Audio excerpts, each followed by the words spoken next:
Exercice sur le calcul intégral. Nous devons calculer l'intégrale entre moins 5 et 0 de la fonction valeur absolue de a dA. Alors déjà, nous avons ici une valeur absolue. La variable c'est a. A est compris entre moins 5 et 0. Donc vous voyez ici, a sera compris entre moins 5 et 0. Il est clair que a est négatif. D'accord? On le voit ici, vous voyez, a est négatif. Et si a est négatif, il faut absolument savoir que si a est négatif, eh bien la valeur absolue de a peut se transformer en plus a. On n'aime pas trop laisser le symbole valeur absolue, il faut essayer de l'enlever. Donc il faut déjà regarder si a est positif ou négatif. Ici, a est négatif. À partir du moment où a est négatif, la valeur absolue de a. Alors bonjour à tous, nous allons ici calculer une intégrale, donc l'intégrale entre moins 5 et 0 de la fonction valeur absolue de a. Et on rajoute la variable dA.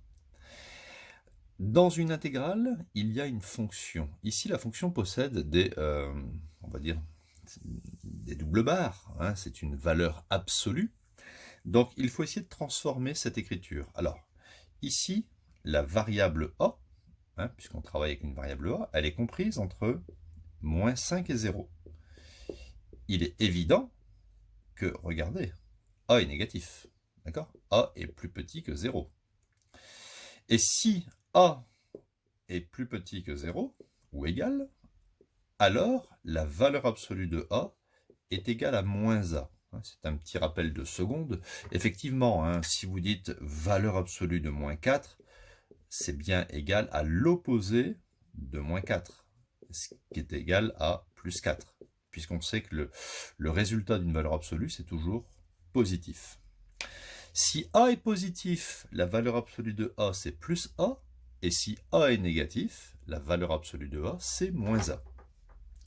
Donc c'est déjà un bon point, je vais pouvoir réécrire l'intégrale comme ça. Donc, intégrale entre moins 5 et 0 de moins a dA. Très bien, donc bon, je peux laisser le moins ici à l'intérieur et je vais trouver simplement une primitive de cette fonction, primitive de a puissance 1. Alors, la primitive de a puissance 1, c'est tout simple, c'est a au carré sur 2. D'accord? Et vous mettez ça entre crochets à prendre entre moins 5 et 0. Donc pour calculer cette intégrale, vous prenez une primitive de cette fonction, on la met entre crochets, et les bornes, c'est moins 5, 0. Un autre petit exemple, allez, la primitive de a puissance 6, c'est pas très dur, c'est a puissance 7 sur 7. On augmente, vous voyez, de plus 1. La primitive de a puissance 12, eh bien ça serait a puissance 13 sur 13. Avec des x, on peut le faire avec des x aussi. La primitive de x3, ça fait x4 sur 4. Vous avez compris? C'est pas très important ici que ce soit un a, un u ou un z. Donc maintenant au niveau du calcul, bon, rien de plus simple. On va remplacer le a d'abord par 0. Donc ça fait moins 0 au carré sur 2. On va mettre un moins au milieu. Et on va remplacer ensuite a par moins 5. Donc on va mettre quand même une parenthèse ici. Donc ça fait moins 5 au carré sur 2. Ici 0 carré, donc tout ça s'élimine. Donc il reste ici, vous voyez ici, moins, ça fait plus. Plus, moins 5, ça fait, au carré, ça fait 25. Donc ça fait 25 sur 2, ce qui fait 12,5 unités d'air. Puisque le résultat d'une intégrale, c'est en unités d'air. Je ne sais pas si c'est des millimètres carrés, ou des centimètres carrés, ou des kilomètres carrés. C'est pour ça qu'on met unité d'air. Alors on va essayer de comprendre comment on pouvait retrouver différemment ce résultat. sans forcément faire ce calcul intégral en passant par la connaissance d'une primitive de la fonction, hein, et d'un petit calcul comme ça au niveau des bornes. Donc, regardez ici. J'ai représenté ici, hein, une fonction connue, hein, qui est la fonction y est égale à valeur absolue de x. Donc, si x est positif, hein, ici, y est égal à plus x. Et si x est négatif, la valeur absolue, hein, est égale à moins x. Donc ça, c'est la droite y égale moins x, et ça, c'est la droite y égale x. Quand on mélange les deux, on obtient celle-ci. Donc moi, je dois faire l'intégrale entre moins 5 et 0. Donc je me place à moins 5. Voilà. En fait, ici, je tire un trait en pointillé. Ça me donne une première droite. De moins 5 jusqu'à 0. Donc 0, ça va me donner ici, en fait, l'axe des ordonnées. Et l'intégrale entre moins 5 et 0, ça me donne, en fait, ici, l'aire qui est en dessous de cette courbe. Voilà, ça correspond à l'aire ici en dessous de cette courbe. L'aire est positive puisqu'elle est ici, hein, au-dessus de l'axe des abscisses.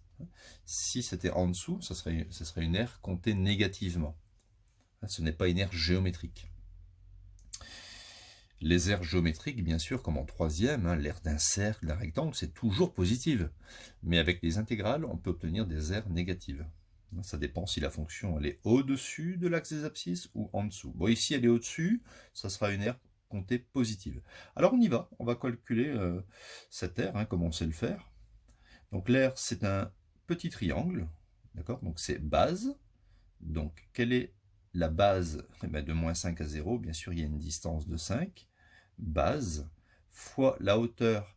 Alors ici, on sait que si là on a moins 5, ici, tac, tac, tac, tac, tac, ici c'est valeur absolue de moins 5, qui est égale à plus 5, bien sûr. Donc la hauteur du triangle, c'est 5, divisé par 2. D'accord? Base fois hauteur, qui correspond à l'image de moins 5 par la fonction valeur absolue. Et voilà, ça fait donc 25 sur 2, ça fait bien 12,5 unités d'aire. D'accord? Donc, l'intégrale d'une fonction, hein, correspond ici à l'aire comprise entre la courbe représentative de la fonction, l'axe des abscisses et les deux droites verticales qui correspondent aux bornes. Ici, c'est a égale moins 5 et ici, c'est a égale 0. Bon, ici, j'ai pris la variable a, hein, mais ça peut être aussi x, d'accord, hein, c'est pas très important ici.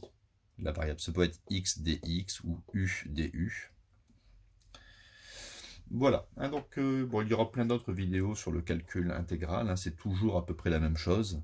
Il faut connaître là ou les primitives de cette fonction, et ensuite un petit calcul, et c'est in the pocket.